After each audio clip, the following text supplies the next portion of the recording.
Good morning बच्चों। आज हम ज्योग्राफी का सेकंड लेसन पढ़ेंगे।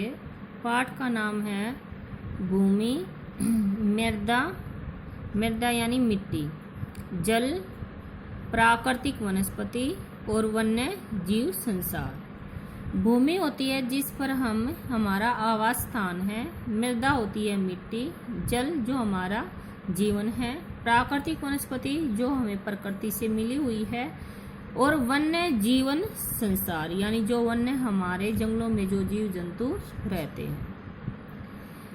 अब है हमारा, जैसे इसको हम एक कहानी के माध्यम से पढ़ेंगे कि जो तंजानिया है वो अफ्रीका के एक छोटे से गांव में, यानी जो तंजानिया है वो हमारा अफ्रीका का एक छोटा सा गांव है।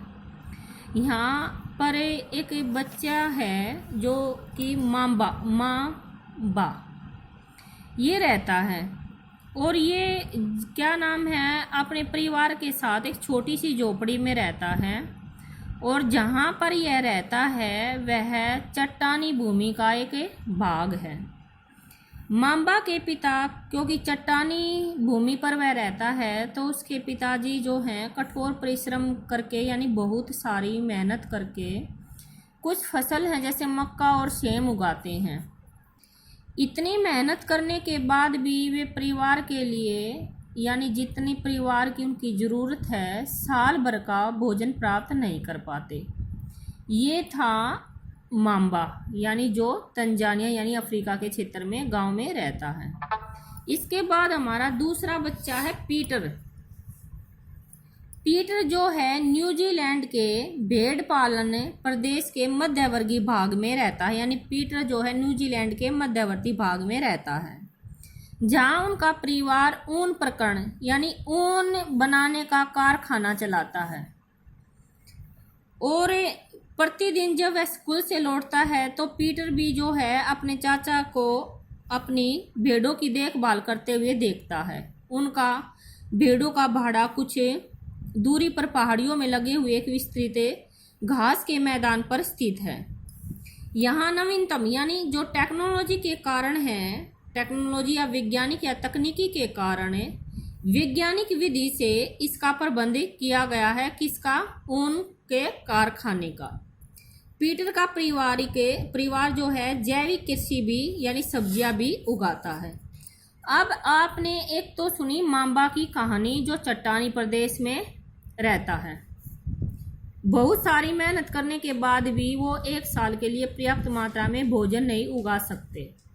दूसरा आपने पढ़ा पीटर जो कि न्यूजीलैंड में रहता है और उसके जो चाचा हैं वो एक कारखाना चलाते हैं ऊन बनाने का, और वे जैविक कृषि भी करते हैं। तो दोनों कहानियों को पढ़कर आपने पता चला कि मांबा के साथ ऐसा क्यों है और पीटर के साथ ऐसा क्यों है। हम इस लेसन में यही जानेंगे, जैसे मांबा और पीटर विश्व के दो विभिन्न स्थानों में रहते हैं। कैसे, मांबा चट्टानी क्षेत्रों में रहता है जबकि जो पीटर है वो न्यूजीलैंड में रहता है, यानी जहां पर ऊन भेड़ पालने का काम सबसे ज्यादा होता है। और उन दोनों के जीवन व्यतीत करने में भी बहुत अंतर है। जैसे मांबा के परिवार वाले तो बहुत सारा कठिन परिश्रम करते हैं फिर भी पर्याप्त मात्रा में भोजन नहीं उगा पाते, प्राप्त नहीं कर पाते। और जो पीटर है उनका कारखाना भी है। यह विभिन्नता यानी दोनों में जो ये अंतर है वो क्यों पाया गया है, वो है भूमि की गुणवत्ता। यानी भूमि वहां पर चट्टानी थी, वहां पर भेड़ों को चराने के लिए घास थी। दूसरा इसका कारण है मिट्टी कि जो तंजानिया था अफ्रीका का गांव, वहां की मिट्टी अच्छी भूमि या उपज प्राप्त नहीं कर पाती थी, लेकिन वहां पर थी। जल, इसमें जल का भी महत्व है कि किस स्थान पर जल अधिक मात्रा में है, किस पर नहीं। प्राकृतिक वनस्पति, प्राणियों और प्रौद्योगिकी, यानी यहाँ पर जैसे आपने देखा पीटर न्यूजीलैंड में है, वहां पर उनके पास प्रौद्योगिकी थी, तकनीक थी, लेकिन मांबा के पास नहीं थी। इन भिन्नता ये क्या था, दोनों पर क्या भिन्नता थी कि दोनों की मिट्टियों में भी अंतर था, भूमि की गुणवत्ता में भी अंतर था, जल नहीं था, प्राकृतिक वनस्पति में भी अंतर था, प्राणियों में भी अंतर था और टेक्नोलॉजी में भी अंतर था। इस कारण दोनों के जीवन में भिन्नता पाई गई थी। इन स्थानों का एक दूसरे से भिन्न होने का मुख्य कारण इस प्रकार के संसाधनों की उपलब्धता है। कौन से संसाधन? भूमि की गुणवत्ता, मृदा, जल, प्राकृतिक वनस्पति, प्राणियों और प्रौद्योगिकी के कारण दोनों के जीवन में अंतर पाया गया था। अब आपने एक ये महत्वपूर्ण क्वेश्चन है यहाँ पर, विश्व की 90% जनसंख्या भूमि क्षेत्र के 30% भाग पर ही रहती है। यानी जो विश्व है हमारा, उसकी 90% जनसंख्या है, उस 90% भूमि क्षेत्र में से सिर्फ 30% क्षेत्र पर ही हमारी जो जनसंख्या है आवास करती है।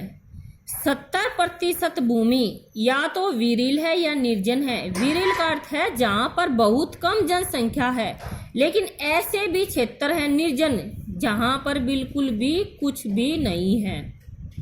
यानी 90% क्षेत्र में से 30% क्षेत्र पर हमारी जनसंख्या निवास करती है। उनमें से 70% जो क्षेत्र है वो विरल है, यानी बहुत कम है जहां पर लोग रहते हैं, और इसमें से जो ऐसे भी क्षेत्र हैं जहां बिल्कुल कोई भी नहीं रहता, यानी निर्जन है। इसके बाद है हमारा भूमि। आप जानते हैं भूमि हमारा एक प्राकृतिक संसाधन है और जो सबसे महत्वपूर्ण है। अभी मैंने बताया है भूपृष्ठ के केवल 30% क्षेत्रफल पर ही हम आवास करते हैं, यानी भूमि का भाग है। यही नहीं, इससे थोड़े से प्रतिशत के भी सभी भाग आवास योग्य नहीं है। यानी 30% जो क्षेत्र है ये कंप्लीट भी नहीं है, आवास रहने योग्य नहीं है। यानी इसमें से भी कुछ ऐसे क्षेत्र हैं जो आवास के योग्य नहीं है। भूमि और जलवायु के भिन्न भिन्न लक्षणों के कारण विश्व के विभिन्न भागों में जनसंख्या का वितरण असमान है। यानी कई क्षेत्र, जैसे हमने बताया है कि 70% भाग ऐसा है जहां पर विरल जनसंख्या है, और जहां पर कुछ ऐसे भी स्थान है जहां पर निर्जन स्थान है, यानी कुछ विरल है कुछ निर्जन है। और जलवायु, किसी स्थान की जलवायु अधिक गर्म है, किसी स्थान की अधिक ठंडी है। जैसे आप राजस्थान है, राजस्थान का जो इलाका है वो गर्म जलवायु वाला है, तो वहां पर जनसंख्या कम पाई जाती है। और जैसे जहाँ की जलवायु बिल्कुल सम है, ना तो ज्यादा गर्म है और ना ही ज्यादा ठंडी है, वहां पर जनसंख्या अधिक मात्रा में पाई जाती है। तो यही कारण है कि भूमि और जलवायु के कारण जो है जनसंख्या में असमानता पाई जाती है।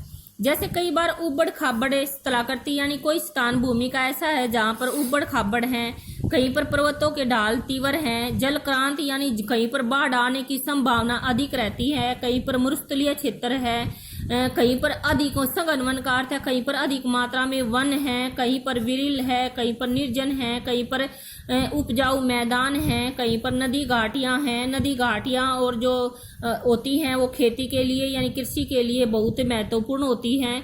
इसलिए जो मैदानी भाग हैं वहां पर जनसंख्या, विश्व की जनसंख्या जो है सबसे अधिक निवास करती है। तो इन सभी कारणों के कारण, यानी उबड़ खाबड़ स्थलाकृति के कारण, पर्वतों के तीव्र ढाल के कारण, जलक्रांता होता है बाढ़ की संभावना वाले क्षेत्रों में, मरुस्थलीय में, यानी इन सभी के कारण जो है जनसंख्या में अंतर पाया जाता है। बाकी बेटा हम कल करेंगे।